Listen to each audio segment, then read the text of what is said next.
Welcome to DevOps Assassin's. आज हम लोग एक नया अटैक के बारे में पढ़ने वाले हैं जिसका नाम है डीएनएस स्पूफिंग। डीएनएस स्पूफिंग समझने से पहले आपको ये समझना पड़ेगा कि डीएनएस एक्चुअली में वर्क कैसे करता है और डीएनएस एक्चुअली में होता क्या है। तो इसको समझने के लिए हम एक एग्जांपल लेते हैं हॉस्टल का। फिर से होता क्या है, आप जाते हैं हॉस्टल में और रिसेप्शनिस्ट को बोलते हैं बिड़ू कहाँ है। जैसे आपने बोला बिड़ू कहाँ है, रिसेप्शनिस्ट बोलता है आपको कि बिड़ू जो है वो रूम 300 में है, जाओ उससे मिल लो। बस यही जो रिसेप्शनिस्ट है ये आपका डीएनएस बन गया, समझ लीजिए, डोमेन नेम सर्विस का सर्वर। होता क्या है कि इंटरनेट में हर जो वेबसाइट है उसका एक एक आईपी एड्रेस है, अपना अपना आईपी एड्रेस है। और आईपी एड्रेस कभी भी कोई भी स्टेबल आइडेंटिटी नहीं है और इंसान जो है वो आईपी एड्रेसेस को याद नहीं रख सकता है इजीली।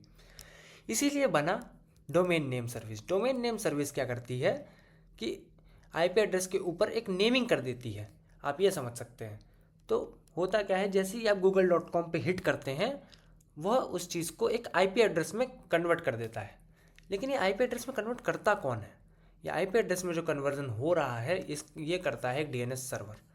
जैसे ही आप सब मान लीजिए आप amazon.com पे हिट करते हैं तो यह जो रिक्वेस्ट होती है वो एक डीएनएस सर्वर के पास जाती है।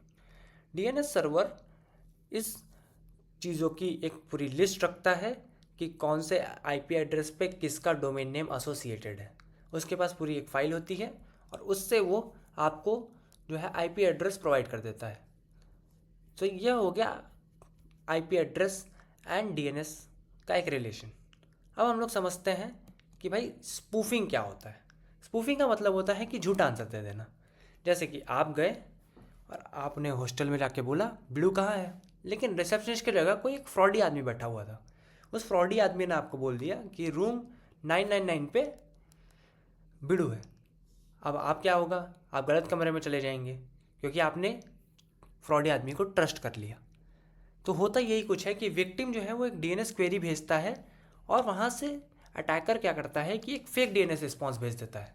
फेक डीएनएस रिस्पॉन्स आने के बाद उसके पास आ जाती है एक रॉन्ग आईपी, और रॉन्ग आईपी आने के बाद वो चले जाता है एक फेक वेबसाइट पे। ये अटैक लेकिन तभी सक्सेसफुल हो सकता है जब विक्टिम पूरी तरीके से उस रॉन्ग आईपी या उस रॉन्ग वेबसाइट को ट्रस्ट कर ले। यदि आप उस चीज़ को ट्रस्ट नहीं करते हैं तो अटैक सक्सेसफुल नहीं होता है। तो मान लीजिए आपने कल को google.com पे हिट किया और डीएनएस क्वेरी गई और वहाँ से कुछ फेक डीएनएस रिस्पॉन्स आ गया, या तो हो सकता है कि गूगल की जगह आपने डबल ओ लगा दिए हों या कुछ हो गया हो, उसके कारण आप वहाँ चले गए।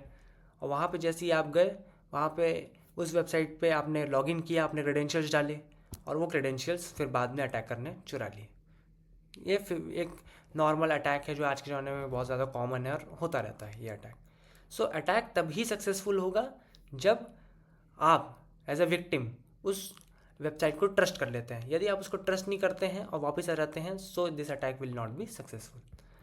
आगे देखते हैं कि ये डीएनएस स्पूफिंग का अटैक का आर्किटेक्चर डायग्राम कैसा दिखता है। समझ लीजिए कि विक्टिम है, विक्टिम ने लेजिटिमेट सर्वर पर हिट करना चाहा, लेकिन बीच में अटैकर बैठा हुआ था। अटैकर ने क्या किया, इस डीएनएस रिक्वेस्ट को इंटरसेप्ट कर दिया और इंटरसेप्ट करके एक फेक डीएनएस रिस्पॉन्स आपको भेज दिया।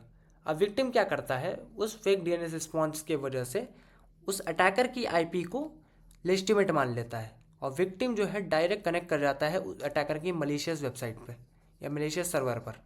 इस पे कनेक्ट हो गया वो इस पे कनेक्ट होने के बजाय इस अटैकर वाले सर्वर पर कनेक्ट हो गया।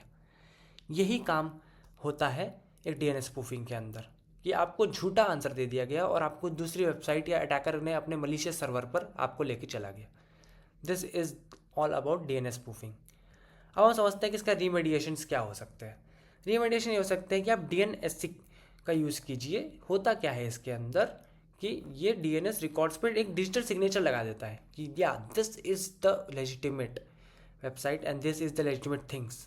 क्या तो आप सेकंड चीज़ और कर सकते हैं इसमें और सिक्योरिटी लेवल बढ़ाने के लिए कि आप HTTPS प्लस सर्टिफिकेट वैलिडेशन या TLS के थ्रू, आप MTLS के थ्रू कनेक्शंस बना सकते हैं एक वेबसाइट से एंड देन फिर आप उसमें कनेक्शन से बात कर सकते हैं।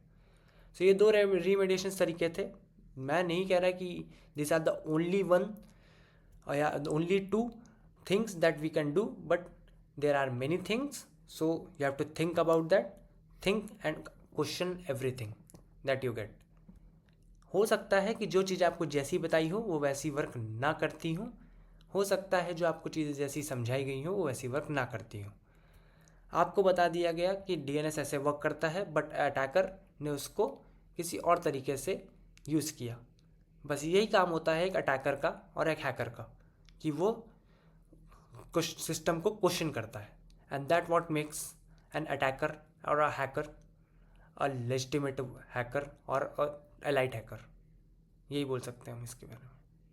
तो अगली बार मिलते हैं कोई नए कॉन्सेप्ट के साथ, तब तक के लिए बाय बाय।